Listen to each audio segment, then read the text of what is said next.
Hello everyone, welcome back to another episode of You'll Never Talk Alone podcast with myself, Damon, Lew, and we are joined by Leon today, Manchester United fan, unfortunately for him, but lucky for us because we do need to do this United preview. Liverpool Manchester United coming up this Sunday. Hey, if you are enjoying this podcast, there's some things you can do to help. Leave a review and rate it 5 stars. Share with your friends, family, colleagues, and head over to our YouTube channel if you want to watch the video version. Now, on to the rest of the podcast. Last year was a long day for Leon. I think a long night probably for Leon last year. 7-0. Will we see the same again? Will we see better? Will we see worse from Liverpool this time out? We're going to get into the game towards the end of the stream. First of all, Leon, how are you personally? I'm all right, man. I'm all right. Obviously, life within football isn't great at the moment, but life outside of football is always good. Lucky for me, I'm a huge boxing, combat, MMA fan. And so when I'm not watching United, I just switch over to the other side. So because it's pretty shameless on this side, but it's quite a handy. How are you? It's quite a handy thing to go into when you're watching Man United anyway, because you've got to take your anger out at some point of the day. So exactly. Me personally, I'm all right. Lou, how about you, mate? How are you doing this week? Sure, man. Happy with the results. I don't know why. I've always got nerves when we play United. It doesn't matter what's going on, like form-wise or anything. Because it's one of those games that if you lose it, yeah, it's terrible for the league, but the amount of grief you get off United fans when we actually get a bad result against them's the worst part of it. So as long as we can come in there and get a good result, I'm happy. It's a complete opposite transition of what it used to be like in the 90s and the 2000s. Obviously, Leon was the other end of success, top of the league, Premier League after Premier League. We was the banter club, and we took years and decades of suffering. I'm being, living around in the place, not living in Liverpool itself. I was growing up around Manchester United fans, and it was the worst. It was the worst. But things come in circles, come in cycles, and it's the way around right now. And I'm loving every little bit of it, if I'm honest. Season so far, then Leon, going into the season, I watched. Obviously, I don't know if you said this or before the season or not, but I watched like other podcasts. I watched other United channels say United second, United first, above Liverpool, above Arsenal. Were you a little bit less deluded at the start of the season? Yeah, do you know what? I would have put that word in there if you hadn't have done that. Delusion. Yeah, I think league position and everybody's desperate to claw back to the glory at Man United. But I think when you look at what we've been seeing over the last few years, yeah, you'd be an idiot to predict a second or something like that. Because at the end of the day, we only scored 58 goals last season. So you don't end up, and the points total wasn't great. So for me personally, yeah, I just wanted like a top 4 to 6 finish, but I wanted to see more expansive football because last year it was very defensive. There was a lot of 0-0s, 1-0s, nicking games. And I just wanted to see a development on that. So, of course, right now, I can't remember where we are on this. I think we're 6th in the table at the moment, or are we 6th at the moment? I don't look that far down, mate. I don't look that far down. 6th. Oh, okay. Yeah, you're 6th at the moment. Is this how we're rolling with it, yeah? All right, cool. It's cool. But I think that for me personally, I just wanted to see more expansive football. And to be honest with you, this season I would have taken a very similar season from when Klopp first came into your club, where you were winning games, but you're winning them sort of like you were drawing 4-4, winning 5-4, winning 4-3s. I just wanted to see more excitement. But we're here, man. We're here, aren't we? I mean, is there a chance that last season, do you know, like the way Newcastle, the way they, let's be honest, they overachieved last season by getting top 4. They ran before they could walk, so to speak. Do you think maybe the fact that you won the League Cup, the fact that you got top 4, the fact that you were playing, you were blowing some teams away like you did us earlier in the season, was that a bit of a false dawn? And do you think you're back to where you maybe should have been last season? Like, have you gone too far, too fast, so to speak? It's a good point, actually, to be fair. I know that Neji, because Neji's my dog, me and him, big United fans, and we talk on a very balanced, in-depth view about the club. We're not the kind of fans that get emotional one week and like, we're winning, we're going to win the league because we win in one game, or we lose and it's the end of the world. We kind of keep it balanced. In answer to your question, yeah, I think we overachieved last season. I think it was great. I think it bought the manager time, but I think that we're a top 6 club. Let's be real now. We're a top 6 club. Do you know what I mean? We are within the likes of like Villa and all those guys down there. Well, I'm saying down there because you guys are looking down, but yeah, that's where we are right now. You have to perform well to get the results. It's not just a results-based business, especially in the Premier League where it is at the moment. So, in answer to your question, yeah, I think we did overperform last season, and I think that, yeah, I don't know, where we are now is where I thought we'd be last season. So I guess with where we ended up last season, I hope for a little bit better. I wouldn't have minded if it was the same league position, 3rd, 4th, 5th, 6th with better football, but it's kind of fell off a cliff right now. I think context needed to be added last season. Obviously, it's easy to say other teams had bad seasons, but they really did. Like we was on our last leg with our players. You know, our owners failed to back us in the summer, so we were literally relying on the same players again. Chelsea are just Chelsea at the moment. I think it's just a constant basis with them at the moment, and where they deserve to be. If I'm honest, if I'm perfectly honest, we're talking about like oil clubs and things like that. It's Chelsea that brought the money to the game in this country. It was Chelsea that made this country all about money and money making success and stuff. So I'm happy where they are, and let that long to be. Yeah, no, just to interject quickly, I think that it's not FIFA. You can't do FIFA in the Premier League. Do you know what I mean? And they've bought the wrong profile of player altogether. Do you know what I mean? I think with you guys, you finished really strongly last season, so I'm not surprised that you've started quite well this season. Do you know what I mean? It's all about momentum for us. If I'm being real, we haven't played well since March.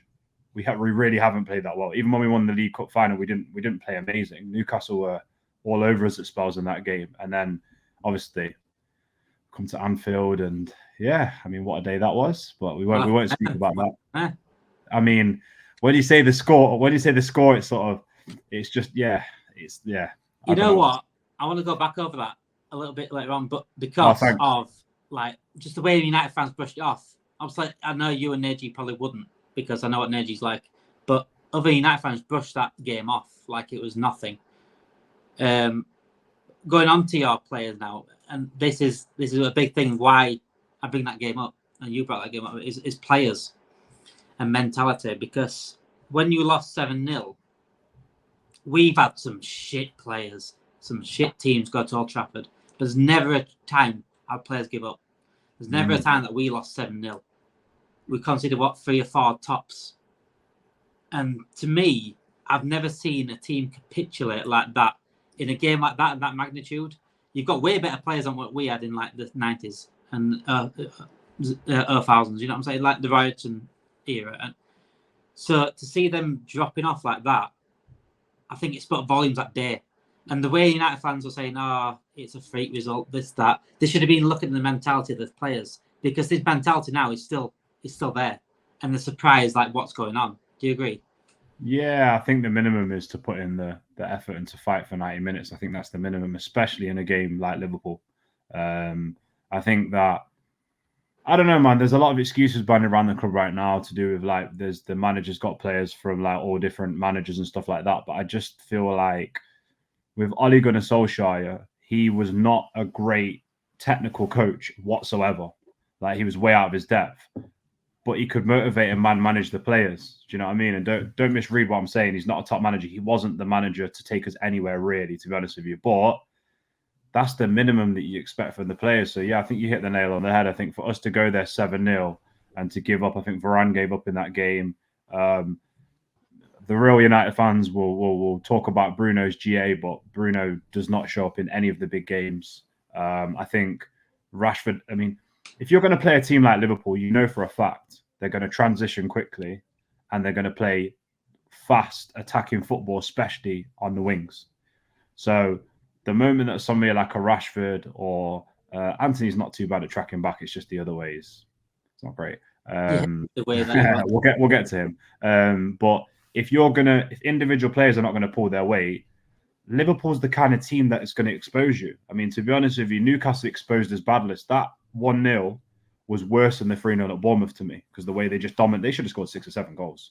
But Liverpool will score 6 or 7 goals. One of the things with you guys is that I call them the gunmen up front. You've got 4 or 5 guys that can just put the ball in the net. I mean, do you know what I mean? So I think, the players let us down in that game. Now, we're going into this match now. I mean, we'll go into it more in the end, but I just want to quickly touch on the fact that you mentioned players there that don't have the motivation. You talked about Rashford and Bruno Fernandes. In a sense, going into this match, is it perhaps better that they're injured and not available to play because you can bring in some of the younger lads who are going to have a real desire to get out there and actually have a go, like Maino and players like that? Naturally, yeah. Could it be a blessing in disguise, so to speak, all these key players being injured in a sense, or is it just we've lost our best players, that's it? No, I think it's a blessing in disguise because I talk about this a lot. I'm a very old school kind of guy in the way that I break down football. I'm looking for people who can technically play the game and look after the ball, something that we don't do. We don't look after the ball. So we make it really easy for teams to attack us. If you look at United, I call them like the Donut FC because we just leave the middle of the park open. Now, you do that against you guys, it's a wrap. So Boslai is going to, come on, that kid gets within 20 yards of the goal, he's going to shoot. And with our new keeper, no names mentioned. Champions League finalist. It's going to be thingy. So I think that it's a blessing in disguise. He needs to play the same 11 that he played against. What was the game before Bournemouth? Just have a look quickly. Chelsea. Yes, he needs to play the same 11 that he played against Chelsea. Yeah. Don't get it twisted. Chelsea are poor. We should have scored a lot of goals in that game. They are really, really bad. I mean, did you watch the game? Parts. Yeah. Well, I'll give you the summary of the game. Yeah, every single time we attacked and were clueless, they just gave us the ball back straight outside the box, and again and again and again. So you imagine what Liverpool would have done in that game. So in Bournemouth, sort of. I didn't even see that result coming. I see some results coming, but not that. And like maybe Bournemouth going to get a result there, maybe like 1-1 or something like that. But 3-0, and they kept going. They kept getting them chances, and they could have made it 4 at the end, but it got disallowed. Could have been 6, really. No. Could have been 6. Well, that Bournemouth one was United's own because every goal seemed to stem from them trying to pass the ball out the back and trying to play that way that Ten Hag wants them to, and you maybe just don't have the personnel suited to do that. Well, here's the thing: when you play McTominay in the 10, what are you expecting? He's your saviour this season. Don't be dissing McTominay. Goal scorer. I mean, it's just, do you know what I mean? I have a joke with the lads because everyone's like, Scott McTominay, but it just does my head in. But I think the one of the key things, and just to kind of touch on Ten Hag that he's making a wrong decision with, is that he's isolated certain players, and we have such a thin squad that you can't afford to do that. You really cannot afford to do that. Even if you've got to sort the situation out with Sancho, or even if you've got Donny van de Beek's his guy from Ajax and he doesn't play him. But I think we all know that Eriksen or Donny in the 10 would play much better than a Bruno or McTominay. But we're not set up to win. It is poor. I mean, I do feel sorry for. I just hope he plays Amrabat and Kobe this weekend. But I do feel sorry for Maino because I think one of these games is gonna really punish him, and I think it's gonna hurt his confidence. But I think. I think Lew, answering to you, just in summary of your question, I think that it's a blessing in disguise that Bruno's not playing. I mean, for God's sakes, if we're getting pinned back by you guys for 20 minutes and then he just lofts it back up to Van Dijk, I'm going to lose my shit. So, if I'm honest, mate, I was actually angry that he got a yellow because I wanted him to play because the way he gave up last year and for him to be captain, the other players looking up at him, and I can't understand that Bruno Fernandes captain thing. And obviously Maguire was poor, but again, just giving it to the wrong player, Fernandes. But who do you give it? Rashford has that attitude. I'm giving it to. It's not the right. I'm giving it to Varane or Casemiro personally, just because of their experience. I think that's the smartest thing to do. Do you know what I mean? So, but obviously, I think because those guys know how to lead games and they know how to win trophies and stuff like that. I'm not saying we're about to win trophies, but I'm just saying that they know how to. They're not emotional. You don't want a captain that's too emotional. Do you know what I mean? So, is there a sort of? Sorry, David. It was only a quick one. It was just obviously you mentioned Varane there getting the captaincy. Now we've seen at Chelsea, Reece James was given the captaincy, but he's injured every other week. He never gets to play. Could that not be the same sort of thing that happens with Varane? Maybe if he was made captain. I think just make a vice captain, and then just when he's not playing, you can do it. Do you know what I mean? I think there's not really many leaders at United, but I think that if you give it to, it's a good point there because Cass has been out as well. Who did I give it to? It's hard, man. There's not many, is there? No, that's what I'm saying. You're not really buying leads apart from Casemiro and Varane. You're not really buying. I don't think the captaincy is as important of actually who wears the armband. I think the action of who leads on the pitch is a big thing. Obviously, we haven't got many leaders, but there's still guys that could step up into that role. Amrabat potentially could just do it for a game or two. Do you know what I mean? But at the same time, we're going back to the manager again, and he doesn't seem to play people consistently. I mean, one thing that I spoke about yesterday when we was on our stream with Saeed was that one of the things we do is we risk too much in games. If you look at the way that we play the front three and the middle three, so the midfield and the attackers, because we play like Garnacho, Rashford, and Højlund, you've got two guys that don't look after the ball and are too risky. So that way you're not giving yourself the success to go and win a game. Same in midfield. If you play Bruno McTominay, the poor old 6 is just left on his own to get cooked. And we all know that any team in the league that's playing 2 or 3 against one player attacking, it's light work, isn't it? So, mate, you've got a 6. we ain't got a 6. We ain't got a 6. Who's playing that at the moment? Are you just playing 3-8? Well, it's usually Mac, but Mac's not a 6. He's more of like a player that plays just in and out. He's box. Like an 8, yeah. So is Szoboszlai not a 6? He's an 8, is he? He's an 8, so yeah, it's back to back. Who's the other one? You're playing the young kid, is it? There's Endo. If we play anyone else at 6, it's Endo. But again, Endo, he was brought in to be a Milner replacement, and you just think that level. He's never going to be that. Also, he's like 33 years old or 32 years old. So he's better in like the physical. Is it? Yeah, he's better in like the physical scraps. Okay, so you got like Szoboszlai is kind of like your long shooter, and he's a bit of a. Is he a deep line playmaker? And then you've got McAllister who feeds the lines. It's more like Gerrard, where he's box to box. And then you see Endo breaks it up. I can't see him sitting there and being at 6. You know, we need a Casemiro, if I'm honest. Yeah, I think with you guys, I think Rome isn't solved in a day, and I feel like I think I would prefer what Klopp's doing to somebody that comes in and is not as brave, because at the end of the day, Klopp's just looking at it and he's like, we might not be able to dominate every single game midfield, but we're scoring more goals, and it's proven. It's proven. He's like, we'll outscore you, and I think I would love to watch that. I'm not going to lie to you. Do you know what I mean? So I wouldn't love to watch Liverpool. That's perfect. You want that football, don't you? But that's perfect because when Ten Hag took over, and I always go back to when Klopp took over, Ten Hag took a way much better side than what Klopp had. I mean, if you go back to Klopp's 11, it's always posted on Twitter at some point. Klopp's first 11, it's an embarrassment, if I'm honest, and the bench. But immediately when Klopp came in, I said after a month of seeing him, 2 months of seeing him, I was telling everyone I knew, I said, we're going to win the league under this guy, because you could see exactly what he wanted to do. Yeah. And the first season 2, like sacrifice something. He sort of sacrificed defence until he could get the money to buy the defence. But we outscored teams. You saw the style of play, you saw what they wanted to do. We got Coutinho in. Obviously, we had Coutinho, his first signing with Mane. Again, we saw that transition in between like Firmino, Mane up front. And then the Salah came. That was obviously a game changer. And until we got Van Dijk and Alisson in, that's when it was a game changer, where it was like league title winning. But we saw immediately what we wanted to do.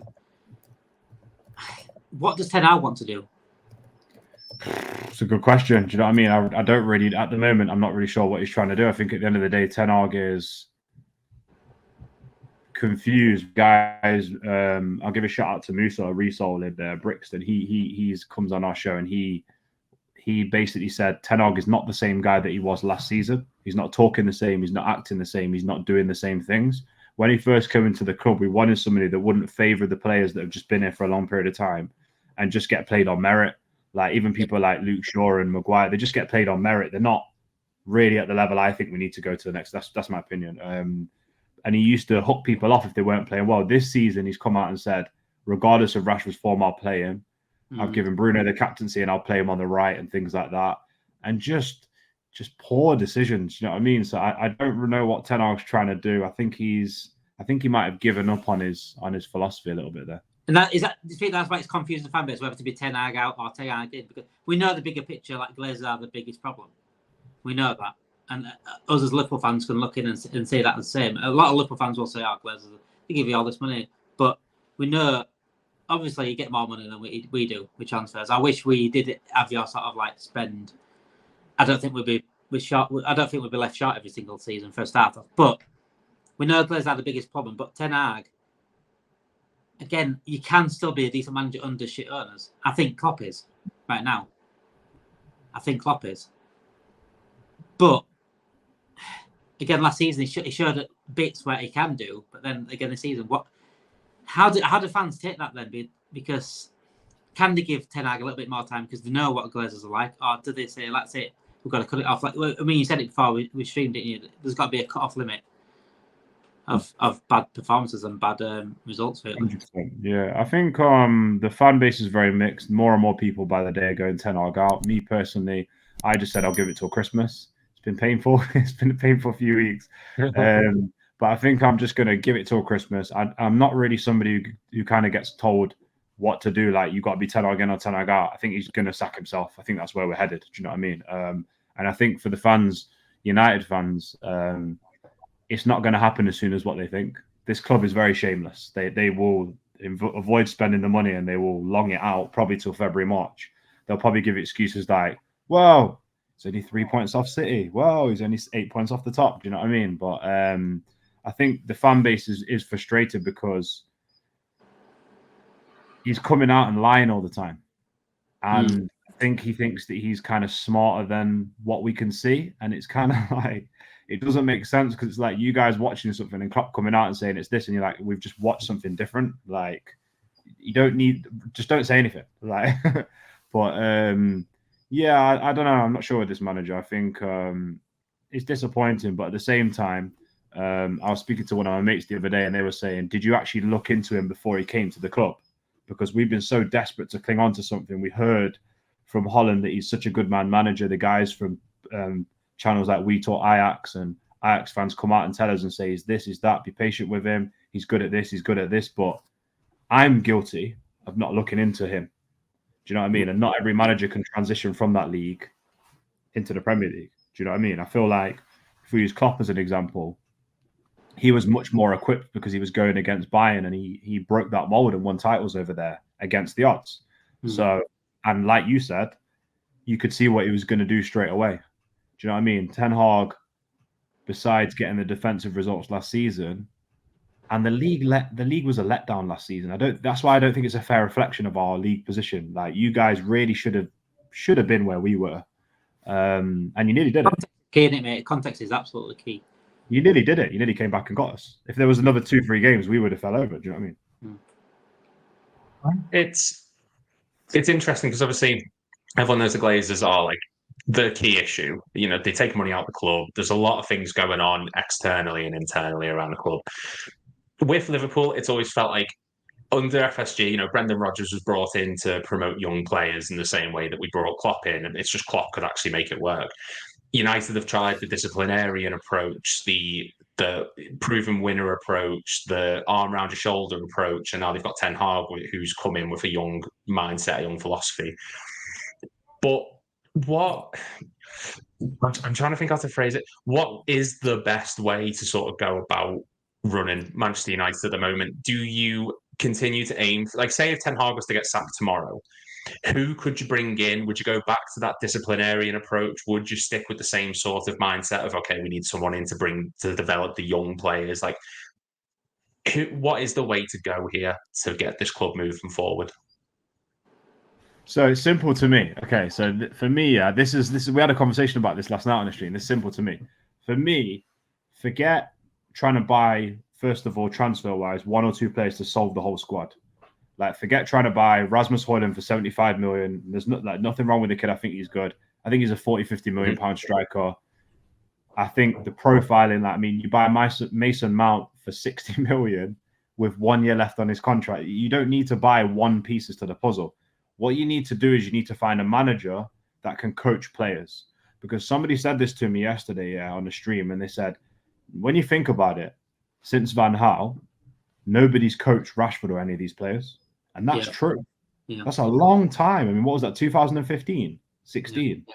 That's a long time.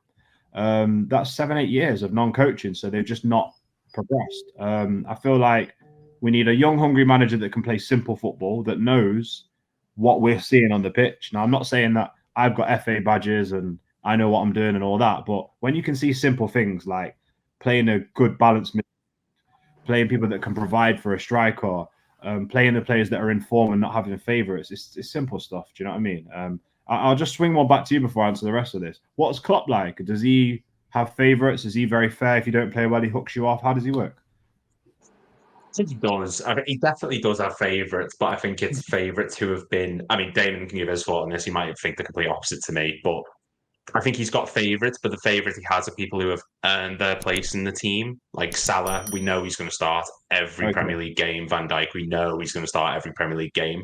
But every other position is sort of up for grabs. I wouldn't even say Robertson at times is a dead-on starter. I mean, I don't know, Damon. What's your thoughts on that? The problem I've had Klopp over the years is substitutions, but he's not had many options. This year, we're seeing early substitutions now because he's got better options off the bench. And I'm going to go into owners because obviously it's obvious that Glazers have done a worse job than FSG, but I still think FSG and Glazers are the same mindset. Their mindset over here is just to make money and to build their portfolios. And they're using the two biggest clubs in England to do so. And the big difference between FSG and Glazers for me is FSG got a good sporting structure underneath them, a good footballing structure underneath them. And that's the best thing they did. They got a decent manager. They got a good chief executive. They got a good football director. They got a proper good footballing thing under them where they can do whatever they want and go win title. Glazers haven't. They've always had a shit sporting director that is just, they got a finance guy in that doesn't even know football. And then it doesn't help the manager when that, like this season, the manager's taken over transfer sort of thing, hasn't he, really? And he's bringing in, you can't have that. You can't have the manager in charge of the transfers. You need a good group of people there to work on. You need good coaches as well. So as much as Ten Hag has made mistakes this year, it's not entirely his fault because he needs help behind him. The same way Klopp got help behind him. We've seen like when Michael Edwards left at Liverpool, we didn't know what to do. We weren't selling Ryan Brewster for 25 million to pay for a transfer. We weren't negotiating fees down for like 30-40 million for players. That's why we got Nunes for like 65 million. That's why we ended up leaving ourselves short last season or the season before that because we couldn't sell players to get the money that we needed to buy players. This is where my problem is with FSG. We are a CDM short. We're now a centre back down, by the way. We're going into January, and I don't expect us to sign anyone. That shouldn't be it. We should be going out there and say we've got a title to win here. We're in prime position, top of the league. Show some ambition. FSG won't do that. They won't do that. Probably not. Just to play sort of devil's advocate, sorry, Damon. Because obviously I agree with what you're saying, but we've had many discussions about FSG. We could go on about that all day. Just to sort of counter what you're saying, though, is the fact that FSG have invested the little they have, and we've had to lose like 10 players to sign 5, but yet we're top of the league, top of our Europa League group, quarter-final of the Carabao Cup. Does that not to them go, right, this is working, let's carry on doing what we're doing? Yeah, because they don't know football. They don't watch the games. Yeah, okay. They can't watch the games. They want to do it for the minimum amount of money, basically. Yeah. So to them, they'll look at the league table. But they'd have thought everything was as well as last year until we draw the drop off. No one saw the drop off. I saw the drop off ages ago. I said I had arguments. I had people put me down saying that we needed a completely new midfield. It's not good enough. This was the beginning of last season. I said we're not good enough. We're going to have a poor season. We need some midfielders. And I got put down. I got all sorts. I've had apologies since then. But go outside and kick a ball. You'll know what I'm talking about. Like, it's obvious that we're missing that 6. We've been missing 6 since the start. It's going to bite us in the ass. Yeah, you know what, Damien? You're making a good point, sorry, Damien, because it's these times where you need that little bit of backing just to get it over the line. Do you know what I mean? Even if you get a loan or something. What happened to Gravenberch? Who? Gravenberch. What? I think you answered the question then. Damien just going, who? Gravenberch. Oh, yeah. Gravenberch. I said Abramovich. I thought, is he playing? No, sorry, Gravenberch. You might play. I was play 6. Abramovich would be all right. Yeah, Gravenberch. Well, he will play, and usually he will be the starter, but he's not a 6. We've got like 3 8s. Is he more like an 8 then? He's a ball carrier. He is a ball carrier. He's an absolute baller. Our best team is probably Szoboszlai, Gravenberch, McAllister. That's our best three. But that's makeshift six. McAllister's not a six. And people say, well, they play a six at Brighton. They had Caicedo alongside him. People don't understand football sometimes. People say, oh, they played a double pivot. But who's he playing with a double pivot now? He's not a lone six. And the reason why we've conceded so many goals this season is because we're defending poorly, because we haven't got that six. And so wait, so Damon, are you saying that when you break to attack, because I don't watch Liverpool week to week, are you saying there's wide open spaces and no one can really cover that? Because you had Fabinho. We have been caught plenty of times. I'll have you. Okay, so that's what it's like. Okay. There's a reason why we're beating Fulham 4-3, and we're conceding first and things like that. We've not played good this season, if I'm honest, Leon. We've had spells.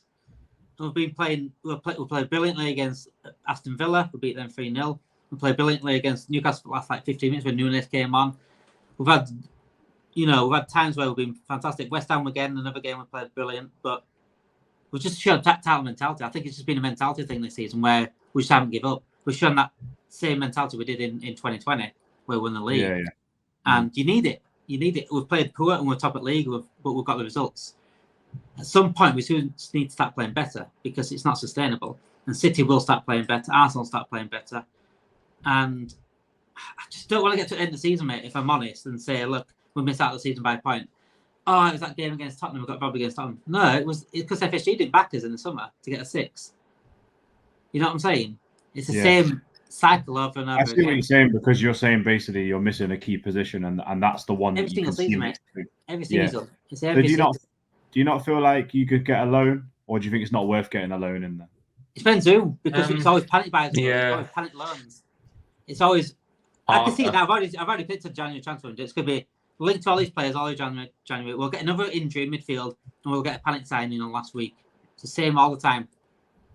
The last time it was Ben Davies and Kabak. Yeah. Well, with the FSG one as well, they're not going to loan a player because to them there's no financial benefit.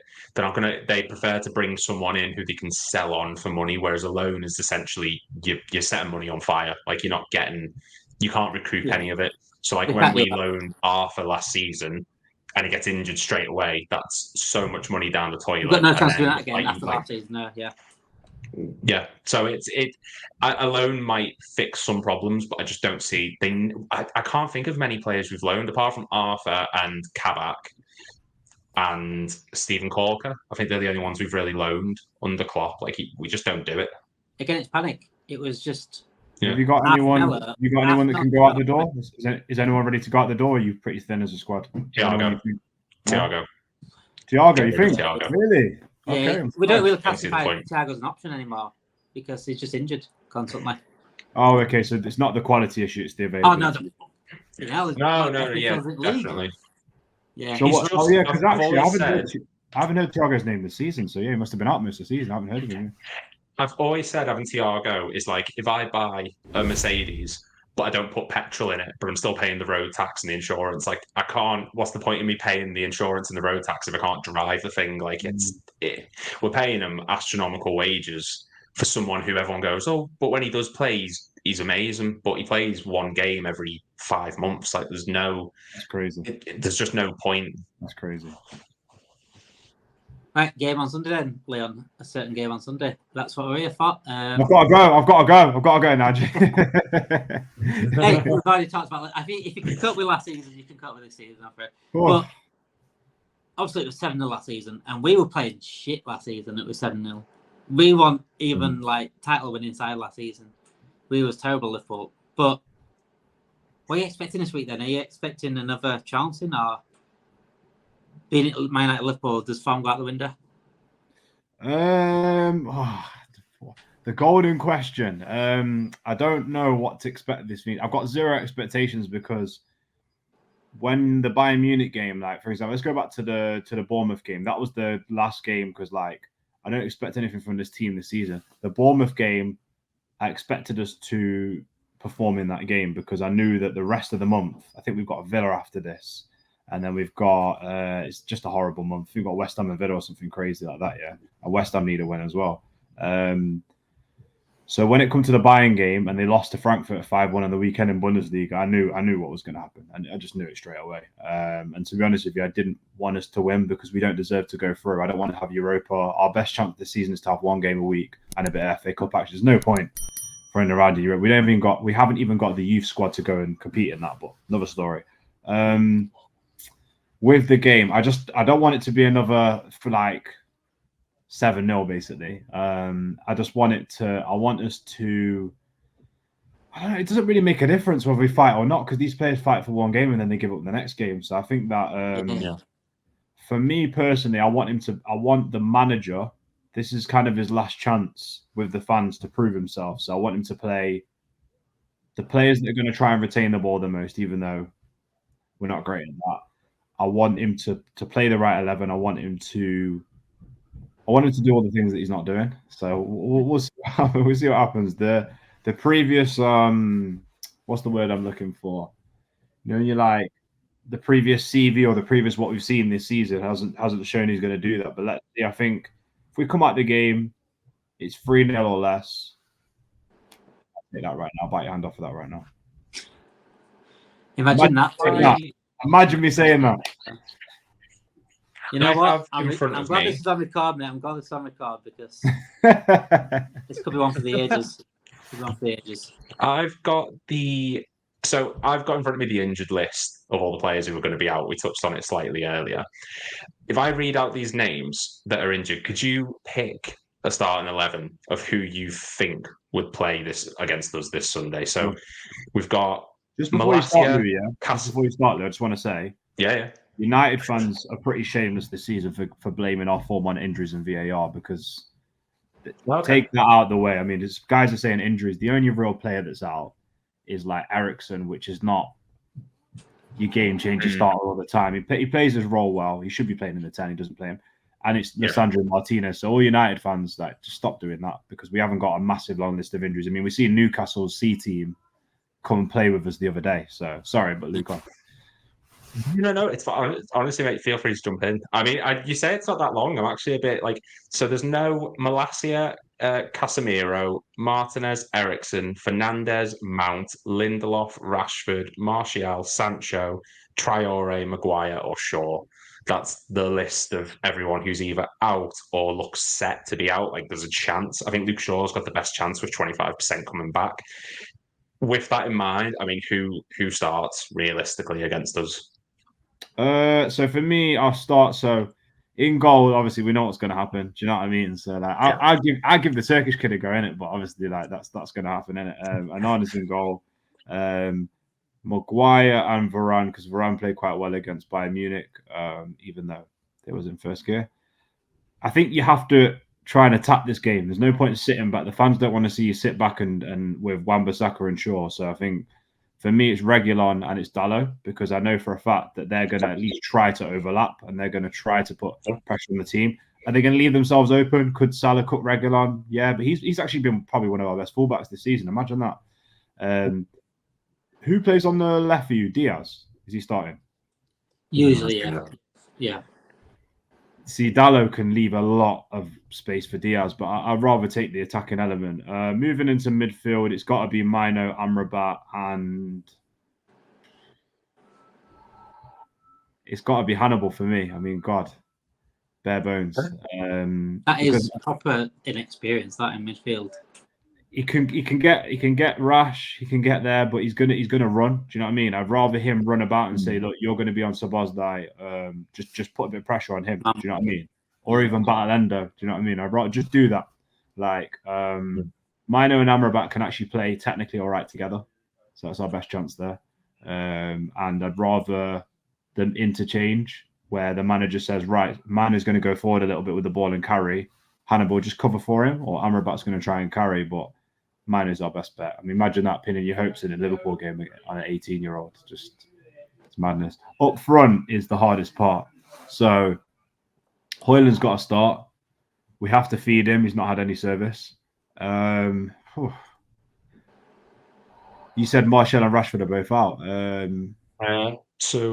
Martial is out, and Rashford's got a 50% chance of playing. Yeah, he's on the bench, mate. He's not involved with me. You know the name I'm avoiding saying that he's going to start in it. You know we've got to play him in it. But you know who I'm avoiding. Fidget spinner. Anthony's got to be on the right. Fidget spinner. Yeah. Yeah, fidget spinner. And then I don't know. You know, this is a tricky one. You know, I think to be honest with you, you'd have to play like Palestri or something. But then you've got two right-sided players. Nacho. I mean, could go. Yeah, Nacho. He's alternated between the left and right. Nacho, Højlund, Anthony. You know what, mate? I know you're going to go into this game like not expecting anything really from it, but coming from a Liverpool fan, we are there to get at as well.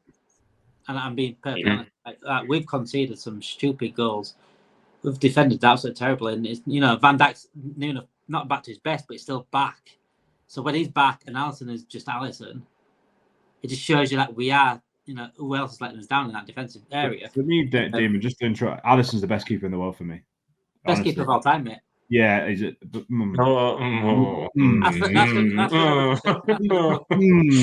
cool. And we're supposed to be delusional. Okay, cool. Hey, honestly, regarding Alisson Becker, I've not seen a keeper so complete. He's headed that way, but he needs more. He needs to achieve more in the game. But yeah, I hear what you're saying. Yeah, legacy-wise, yeah. But in terms of ability-wise, I've not seen anyone like him. Yeah, all right. Do you know what I mean? Sorry, carry on. Regarding our holes, obviously we've got McAllister coming into this week. So our number 6 is either going to be Endo or another makeshift. So, and Endo, you know, I've said about Endo, it's good signing, brilliant James Milner signing. He works in the Europa League in some games. He worked against like Sheffield United, for example, but then when against Palace, he was out of his depth, and that's Palace. Just that little step up, and again in the League Cup when we played Bournemouth, he was out of his depth. So that little step up in the Premier League, I just think is definitely to get at. People say Trent can't defend. He can defend. It just the system doesn't suit him to be there. And when we ain't got a proper 6 to cover him, then that's why Trent's exposed a lot. Who's playing left back? Is it that's Tsimikas or whatever? It'd be Tsimikas. Him and Gomez are sort of rotating. Who are your centre backs? Van Dijk and Konate. Probably Van Dijk, Konate, but Konate's playing tonight. We were just speaking about this before he came on. Actually, Konate's actually playing tonight. Yeah. In a dead rubber game. Kwanzaa. Which is he getting back like in match fit? It could be Gomez. It all depends how Konate gets on tonight, I think. I'm hoping it is Konate. Matip's out, obviously. Tell you what. Sorry, just really, really quick to interject. We're getting battered in this game, apparently. As I say, it's live now, and it's I haven't done it on yet, but I've got a live stream after. What is it? Behind closed doors game, that kind of thing. No, it's group. We've run group, so it's like. Sorry, no, you're in Europe. Yeah, sorry. Yeah. Okay, cool. Yeah, I sort of don't put it on until the actual kickoff, so I don't have to hear that.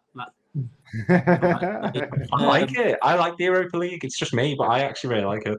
I want to win it, and I think we can win it. I think we should win it, but yeah, you should win that. I don't want to hear that sound. I don't want to hear that sound. I'm used to hearing Champions League in my childhood. But yeah, they are there to get out. If I'm honest, if you have a little hope, I still think we'll bat you. We've not got a number 10, so don't worry about your 6. We've not got a number 10. Like, do you know what I mean? Is McTominay going to start playing crazy balls through the middle and opening teams up? No, do you know what I mean? I don't think he needs to. What, you think he's going to put pressure on the centre backs and just do something mad? I'm not obviously not telling you what to do with my United players, but get at Endo early on, get him booking. He's rash.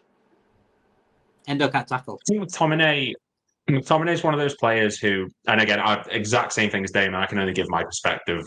A lot of United fans seem to think I'm wrong in what I think, but McTominay, at least for all his faults, at least he knows what it means to play for Manchester United. At least he's willing to actually have a go. Do you know what I mean? And I think if you give him free reign and sort of, if he's surrounded by a lot of these younger kids, the younger lads who are in this team, he might be the driving force behind them. He might be the one to say, right, come on, we're at Anfield. We need to give this a go. Just everyone get behind the team and just get at them. And, you know, we've seen in the past, in these kind of games, form can go right out the window against Manchester United. Like, you could be in an awful position and still thrash us, or like last season where you could be ahead of us in the league, we could be playing terribly, and then we can go and get 7-0. Like, it can go either way, no matter the situation, I feel, with United. Well, all of that into consideration, 100%. I do get where you're coming from, but McTominay doesn't have the quality. Doesn't matter how much you try, he doesn't have any quality. So at the end of the day, McTominay for me is the last 20 to 10 minutes player who tries to come on and nick you the game and get a bit physical. For him to start for 90 minutes, guys, Onana has more touches in the game than he does. And that just says it all. You know what I mean? So the guy's not quality. We just have to play midfield then. I don't know how to play midfield though. Say it again. Yeah, probably. Midfield. He's gonna get more. Yeah, I'll put him in the 6. Do you know what I mean? He's probably better in the 6. You know. Do you know what I mean? But yeah, I think we have to go for it. But our lack of quality. I mean, I don't know how much you watch of us, but the way we actually create chances, it's. I think Burnley and those teams do better than us, like the way we create. So it's really poor. So, look, we have to go for it. We need luck. We need some good fortune. Probably our best hope is going to be like penalty, ball drops to us in the box to McTominay. Do you see what I'm saying? This is our kind of season, isn't it? So, but we'll see what happens. But like I say, like that you said before, mad things can happen in these games. Do you know what I mean? Or the luck could go our way and we could end up winning 2-0. But just as a fan right now where we are, it won't fool me. I won't be going to next week like, yeah, we're top 4 now. Do you know what I mean? We just don't. Yeah. We've played well about 5 times in the last year. So yeah. So before we do go, then Leon, score prediction. Oh, I knew you were going to do this.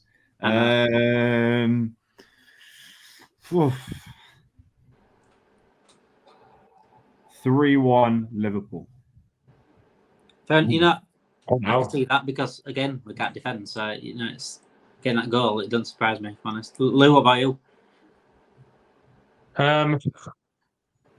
See, it's so weird because this can either go like razor thin or like there's no in between. It's never like 2-0. It's either like 6-7-0 or 1-0. Like, do you know what I mean? Like, so I think 2-1 to us. I think United are gonna, for all their faults, I do think that they could just turn up at Anfield and really give us a go despite the team.